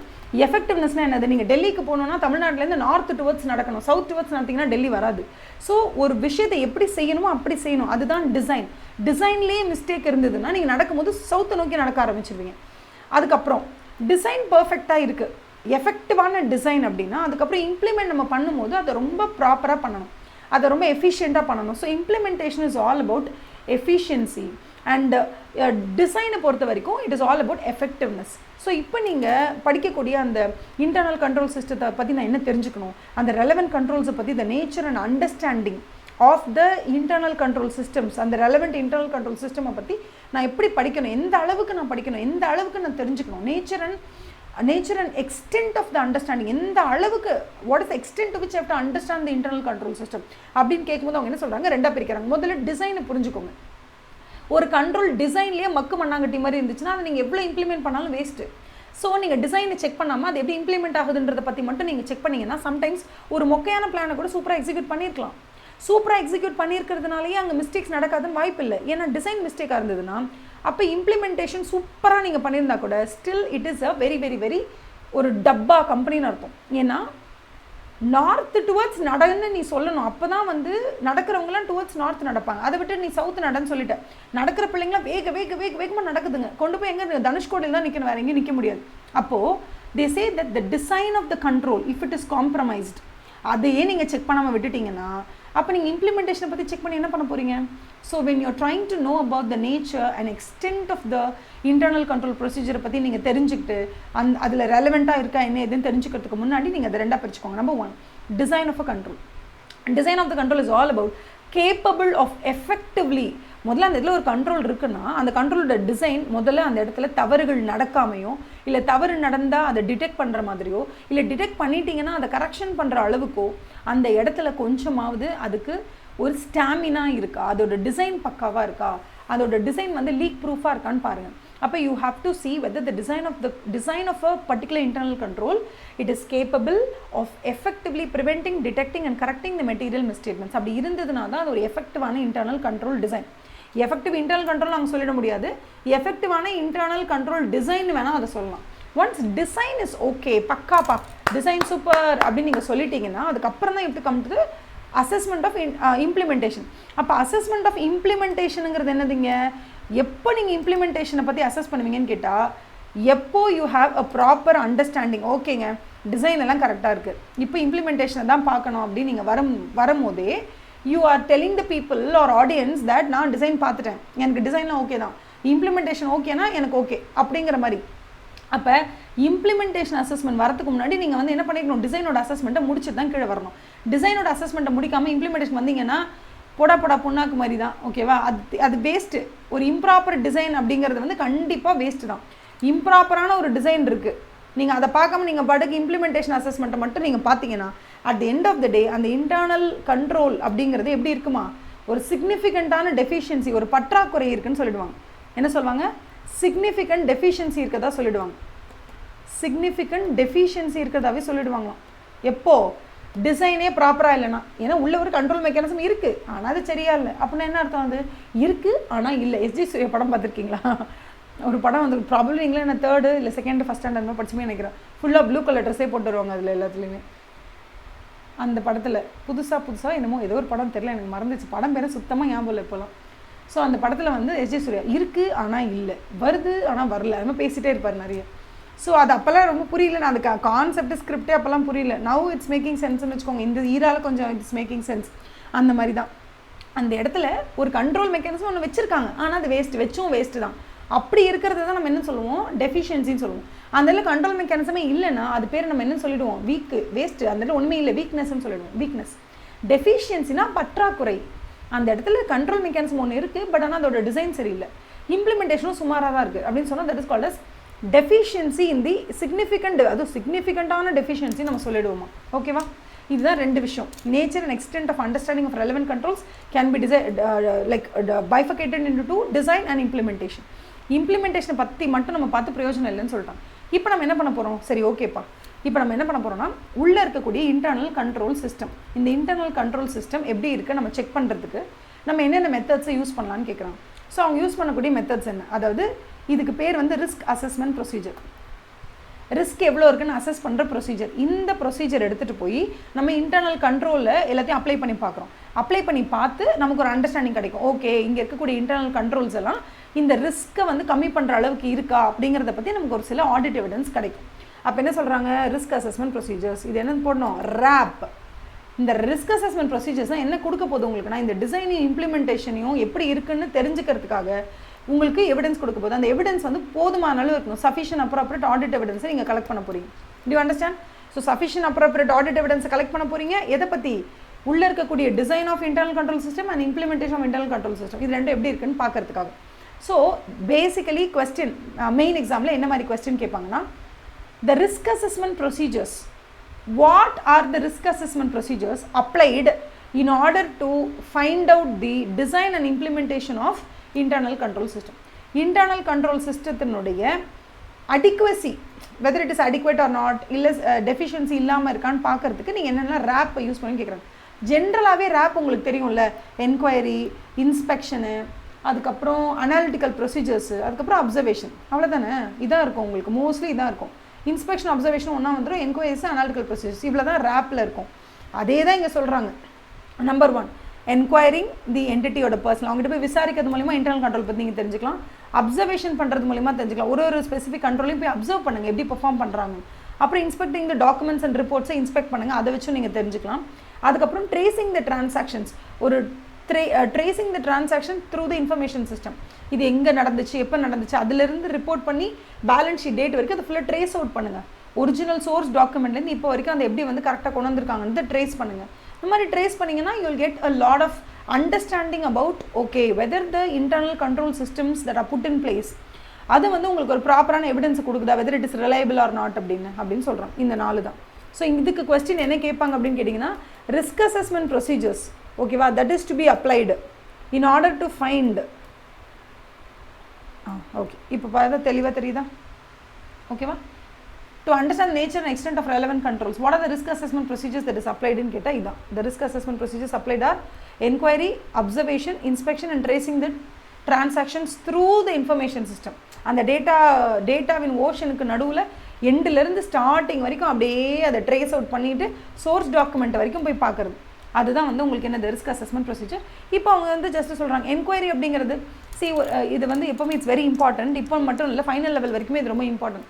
நீங்கள் ஒரு இடத்துல ஒருத்தர்கிட்ட ஒரு விஷயத்தை விசாரிக்கிறீங்கன்னா அவர் ஒரு விஷயத்த சொல்கிறாருன்னா அதை மட்டுமே வந்து சஃபிஷியன்ட் அப்ராப்ரியேட் ஆடிட் எவிடன்ஸாக உங்களால் எடுத்துக்க முடியுமான்னு கேட்டால் முடியவே முடியாது. அதுவும் என்கொயரி அப்படிங்கிறது வந்து நீங்கள் உங்களோட அந்த கிளைண்ட் பிளேஸில் போய் இருக்கக்கூடிய ஆட்களை என்கொயரி பண்ணுறீங்க. அவங்க சொல்கிற விஷயங்களை வச்சு நீங்கள் அது ஒரு எண்டுக்கு வர முடியுமா, நீங்கள் ஒரு முடிவுக்கு வர முடியுமா? முடியாது. பிகாஸ் அந்த பர்சனல் போய் கூட சொல்லலாம், உண்மை சொல்லலாம், அவங்களுக்கு ஃபேவரபுளாக எப்படி இருக்குமோ அந்த மாதிரி சொல்லலாம். சில நேரத்தில் நீங்கள் கேட்குற பதிலுக்கு மட்டும் அன்இன்ட்ரெஸ்டடாக சும்மா என்ன தெரியுதோ சொல்லிட்டு போகலாம், இன்டெப்த்தாக அதை பற்றி யோசிச்சு கூட சொல்லாமல். அதனால் என்கொயரியில் உங்களுக்கு என்ன எவிடன்ஸ் வருதோ அது மட்டுமே வந்து ஒரு கன்க்ளூசிவ் எவிடன்ஸாக ஆகவே ஆகாது. அதை எவிடன்ஸை கையில் வச்சுக்கிட்டு வேறு ஏதாவது மூலயமா அதை வந்து அதே இன்ஃபர்மேஷனை வேறு ஏதாவது ஆடிட் ப்ரொசீஜர்ஸ் அப்ளை பண்ணி அந்த ஆன்சரை கண்டுபிடிங்க. அந்த ஆன்சரும் நீங்கள் அந்த என்கொயரியில் கண்டுபிடிச்ச ஆன்சரும் கரெக்டாக இருக்கான்னு கொராபரேட் பண்ணி வேணால் பாருங்கள்.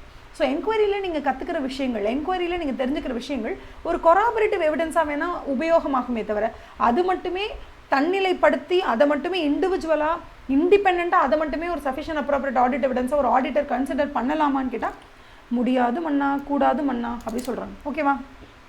அதே மாதிரி obtaining and understanding of the entity's controls is sufficient to test their operating effectiveness.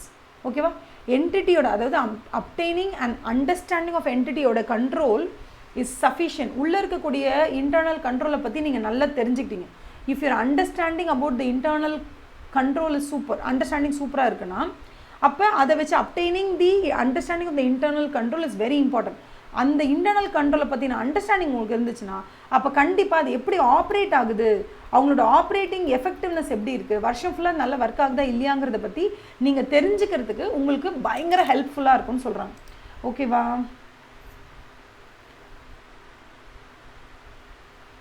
Ma'am, in what way test of controls are related to internal control? Test of controls நம்ம வரவே இல்லையே, நான் வரும்போது உங்களுக்கு சொல்கிறேன். சரியா? மேம், புக்கில் நாட் சஃபிஷியன்ட்னு இருக்குது. எங்கேம்மா நாட் சஃபிஷியன்ட்? எந்த இடத்துல நாட் சஃபிஷியன்ட்னு இருக்குது? ஓ, இது சொல்கிறீங்களா? இல்லை, அவங்க புக்கில் வந்து உங்களுக்கு என்ன சொல்லியிருப்பாங்கன்னா நெகட்டிவ் ஸ்டேட்மெண்ட்டாக கொடுத்துருப்பாங்க. அதை நான் வந்து உங்களுக்கு பாசிட்டிவ் ஸ்டேட்மெண்ட்டாக மாற்றி கொடுத்துருக்கேன். புக்கில் இருக்கிறதையும் என்னோட நோட்ஸையும் கொஞ்சம் கம்பேர் பண்ணாமல் இருங்க. ஏன்னா புக்கில் இருக்கிறது நெகட்டிவ் ஸ்டேட்மெண்ட்டாக வரும் ஃபுல்லாக. obtaining and understanding of the entity's internal control is not sufficient ன்னு சொல்லிட்டு அவங்க ஒரு மாதிரி அந்த ஸ்டேட்மெண்ட்டை கொடுத்துருப்பாங்க. நான் அது ரொம்ப ஸ்டேட்மெண்ட் பெருசாக இருந்ததுனால நான் அந்த பாசிட்டிவ் ஸ்டேட்மெண்ட்டாக மாற்றிட்டு எக்ஸப்ஷன்ஸை கீழே கொடுத்துருப்பேன். கொஞ்சம் கவனிச்சுட்டு ஃபுல்லாக படித்து முடிச்சுட்டு அதுக்கப்புறமா அந்த பேராகிராஃபை படிச்சுட்டு கம்பேர் பண்ணிக்கலாம். ஏன்னா எடுத்தோடனே ஸ்டார்டிங் வச்சு கம்பேர் பண்ணாதீங்க. சரியா? ஏன்னா இப்போ தான் நான் வந்து இது எல்லாத்தையும் உட்காந்து டிராஃப்ட் பண்ண, அதனால் நீங்கள் கேட்டோன்னே எனக்கு டக்குன்னு தெரியுது. So obtaining an entity's internal control is sufficient to test the operating effectiveness. எப்போ? Only when. எப்போ வந்து உள்ளே இருக்கக்கூடிய இன்டர்னல் கண்ட்ரோலுடைய அண்டர்ஸ்டாண்டிங்கை நீங்கள் புரிஞ்சுக்கிட்டாலே உங்களுக்கு ஆப்ரேஷனல் எஃபெக்டிவ்னஸை பற்றி புரிஞ்சுக்கிற திறமை வந்துடும். When it is more than enough. உள்ளே இருக்கக்கூடிய ஆப்ரேஷனல் எஃபெக்டிவ்னஸை புரிஞ்சுக்கிறதுக்கு உள்ளே இருக்கக்கூடிய இன்டர்னல் கண்ட்ரோலினுடைய வடிவமைப்பு டிசைனை பற்றியும் அண்டர்ஸ்டாண்டிங்கும் புரிஞ்சுக்கிட்டோன்னா இட்ஸ் மோர் தேன் இனஃப்ன்றாங்க. So understanding of an entity's internal control. அப்போ என்டிட்டியினுடைய இன்டர்னல் கண்ட்ரோலுடைய புரிதல் அதிகமாக இருக்கும்போது ஆட்டோமேட்டிக்காக ஆப்ரேட்டிங் எஃபெக்டிவ்னஸை பற்றியும் நீங்கள் புரிஞ்சுக்கலாம்னு சொல்கிறாங்க. ஆப்ரேட்டிங் எஃபெக்டிவ்னஸை பற்றியும் நீங்கள் புரிஞ்சுக்கலாம். எப்போ? Only when it is automated. ஆட்டோமேஷனாக என்னது? See, it's very simple.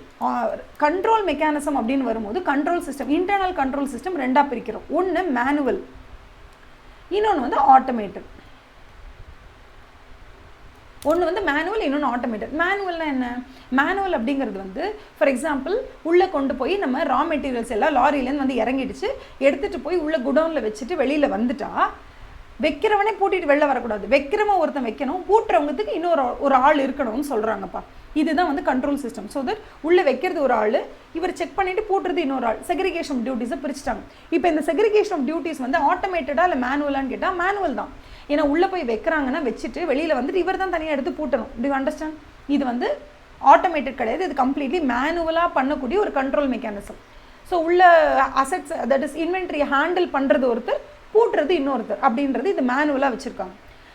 ஆட்டோமேட்டடாக இருந்தால் எப்படி இருக்கும்? ஒரு ஆட்டோமேட்டட் சிஸ்டம் அப்படிங்கிறது வந்து இன்டர்னலாக மேனுவல் இன்டர்வென்ஷனே தேவையே படாது. அந்த இடத்துல கம்ப்ளீட்டாக ஒரு ஆட்டோமேட்டட் ப்ராசஸில் நடக்கும். அதாவது ஒரு சிசிடிவி எடுத்துக்கோங்க. சிசிடிவி அப்படிங்கிறது வந்து 24/7 365 days ஒரு பர்டிகுலர் இடத்த ஃபோக்கஸ் பண்ணி அதை ரெக்கார்ட் பண்ணணும்னா அது பண்ணும். அதில் வந்து மேனுவல் இன்டர்வென்ஷன் இருந்தால் தான் அது ரெக்கார்ட் பண்ணுங்கிறது அவசியம் இல்லை. அதை ஆன் பண்ணிட்டு நீங்கள் போயிட்டீங்கன்னா அது பாட்டுக்கு ரெக்கார்ட் பண்ணிகிட்டே இருக்கும். அது ஆட்டோமேட்டட். அது யாரும் வந்து ஒரு நாளைக்கு 2 வாட்டி சார்ஜ் போட்டால் தான் ஏறும் அந்த மாதிரிலாம் எதுவுமே இல்லை. மேனுவல் இன்டர்வென்ஷன் இல்லாத இன்டர்னல் கண்ட்ரோல் சிஸ்டம்ஸ் இருக்குது. மேனுவலி இப்போ இன்டர்வீன் ஆனால் தான் அது இன்டர்னல் கண்ட்ரோலில் இருக்குங்கிறதும் இருக்குது. ஸோ மேனுவலாக அந்த இடத்துல ஒருத்தர் கரெக்டாக உள்ளே போய் ஒருத்தர் வைக்கணும், 10 minutes ஒருத்தர் வந்து பூட்டணும். இது நடந்தால் தான் அந்த இன்டர்னல் கண்ட்ரோல் சிஸ்டம் ப்ராப்பராக இருக்குன்னு அர்த்தம். ஸோ ஒரு ஆடிட்டரை செக் பண்ண போகிறாரு. ஒரு நாள் நைட்டு வந்து ஆடிட்டர் என்ன பண்ணுறாரு, மறைஞ்சிருந்து பார்க்குறாரு என்ன தான் நடக்குதுன்னு பார்ப்போமே அப்படின்னு. ஸோ லாரியில் வந்து சரக்கு இறங்குது. இறங்கினோடனே குடோனில் கொண்டு போய் அந்த அன்லோடிங் மென்லாம் எடுத்துகிட்டு போய் அங்கே உள்ளே வச்சுட்டு வெளில வந்துடுறாங்க. அதில் ஒருத்தர் வந்து என்ன பண்ணுறாரு, குடோனோட மேனேஜர் ஒருத்தர் என்ன பண்ணுறாருன்னா உள்ளே கொண்டு போய் எழுதி பார்த்துட்டு அடிக்கிட்டு வச்சுட்டு வெளில வராரு. பூட்டுறது செக்யூரிட்டி அண்ணா பூட்டுறாரு. ஏன் வந்து உள்ளே வைக்கிறவங்களுக்கும் செக்யூரிட்டி அண்ணாக்கும் தனித்தனியாக செக்ரிகேஷன் அப்படின்னா, உள்ளே வைக்கிறவரே பூட்டுறதுக்கும் நீங்கள் அனுமதிச்சிங்கன்னு சொன்னால் அவர் ஒரு 4 பொருள் வீட்டுக்கு எடுத்துகிட்டு போயிட்டு விற்றுட்டு அதை பணத்தை என்ஜாய் பண்ணிவிட்டு ஒரு 5 நாள் கழிச்சு கூட கொண்டு வந்து வைக்கலாம். யாருக்கும் தெரிய போகிறதில்ல. பட் அது நடக்கக்கூடாதுன்றதுக்காக பூட்டுற வேலையும் வைக்கிற வேலையும் 2 பேருக்கு பிரித்து கொடுத்துருக்காங்க. இது மேனுவலாக தான் நடக்கணும். இது மேனுவலாக நடக்கும்போது ஒரு நாள் நடக்குது, நீங்கள் பார்த்துறீங்க, ஓகே சூப்பர்னு டிக் போட்டிங்க, ஓகே கண்ட்ரோல் மெக்கானிசம் இஸ் ஒர்க்கிங்னு டிக் போட்டிங்க. ஒரு 2 நாள் கழிச்சு 3 நாள் கழிச்சு நீங்கள் மறுபடியும் ஒரு தடவை சப்போஸ் வந்து பார்க்கலப்பா, நீங்கள் பார்க்கல மறுபடியும். ஆனால் ஒரு 5 days கழிச்சு என்ன ஆகுது, சிசிடிவி கேமராவில் என்ன ரெக்கார்ட் ஆயிருக்குன்னா, ஒருத்தர் உள்ளே போகிறாரு, போயிட்டு திங்ஸ் எல்லாம் வச்சுட்டு வெளியில் வராரு. செக்யூரிட்டியான அந்த கடைசியில் உட்காந்துருக்காரு. கூப்பிட்டு நீங்கள் பூட்டிக்கோங்க நான் செக் பண்ணிட்டு நீங்கள் சொல்கிறீங்க. அந்த என்ன பண்ணுறாரு, எப்பா நீ தானேப்பா ஹரிஷ் தானேப்பா, டெய்லி தான் நான் உன்னை பார்க்குறேன், இதில் என்ன இருக்குது, நீயே பூட்டிட்டு போப்பான்னு சொல்கிறார். ஸோ சாவியை செக்யூரிட்டி ஆனாக்கிட்டு வாங்கிட்டு இவரே பூட்டிட்டு சாவி கொண்டு வந்து செக்யூரிட்டி கொடுத்துட்டு போகிறார். இதில் என்ன கண்ட்ரோல் இருக்குது? அப்போ எந்த இடங்களில் கண்ட்ரோல் மெக்கானிசமுடைய எஃபெக்டிவ்னஸ் இருந்தால் அதோட எஃபிஷியன்சியை மட்டும் நீங்கள் செக் பண்ணால் போதும். ஒரு டிசைன் எஃபெக்டிவாக இருந்தால் போதுங்க, அதோட எஃபிஷியன்சியை மட்டும் செக் பண்ணுங்கன்னு சொல்கிறாங்க. ஓகே, நாங்கள் டினை பண்ணவே இல்லை. அதோட எஃபெக்டிவ்னஸ் எப்போ எஃபெக்டிவாகவே இருக்கும்னு நீங்கள் கேட்டிங்கன்னா, when it is automated it is effective, when it is manually performed it is not effective. அதனால தான் என்ன சொல்கிறாங்கன்னா, obtaining an understanding of an entity's control, it is more than sufficient for you to test their operating effectiveness only when it is automated. ஏன்னா ஆட்டோமேட்டடாக இருக்கும்போது தான் ஒரு நாள் இல்லை 2 நாள் இல்லை, நீங்கள் வந்து பார்க்குற அந்த டெஸ்டிங் அன்னைக்கு மட்டும் கிடையாது, 365 நாள் மெஷின் ஒரே மாதிரி தான் ஒர்க் பண்ணும்.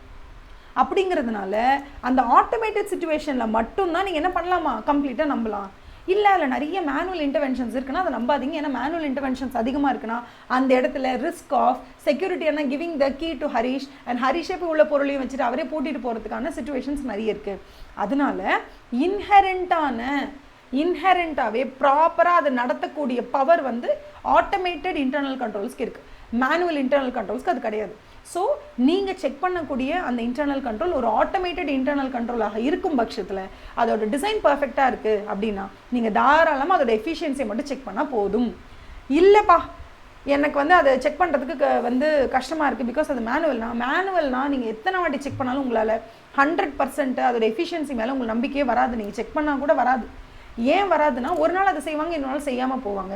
So understanding an entity and its internal controls, okay, is not sufficient to test their operating effectiveness if it is manually performed. If it is automatically performed, it's understood. Okay mama. So next one வந்து பார்த்தீங்கன்னா risk that require special audit consideration. So இப்போ வந்து we'll take a break. ஒரு 5 minutes நம்ம break எடுக்க போகிறோம். இந்த பிரேக்கில் நீங்கள் என்ன படிக்க போகிறீங்கன்னா இது எல்லாத்தையும் அப்படியே ஒரு தடவை படிக்க போகிறீங்க. ஓகேவா? இப்போ நம்ம பார்த்ததெல்லாம் அப்படியே ஒரு தடவை ரிவைஸ் பண்ணிக்க போகிறீங்க. ஏன்னா கான்ஸ்டன்ட் ரிவிஷன் அதுதான் எவ்வளோ விஷயம் கூட நமக்கு ஞாபகம் இருக்குமா. அதாவது வந்து நீங்கள் குழந்தையாக இருந்தப்போ படம் ரிலீஸ் ஆனப்போ அந்த படத்தில் அந்த பாட்டெலாம் உங்களுக்கு ஞாபகம் இருக்குன்னா your brain has the capability of remembering. The thing is you are not properly activating it. அதை மட்டும் ஆக்டிவேட் பண்ணுங்க, அவ்வளோதான். ஓகேவா? அதை ப்ராப்பராக ஆக்டிவேட் பண்ணிங்கன்னா it's going to be very very very nice. Okay.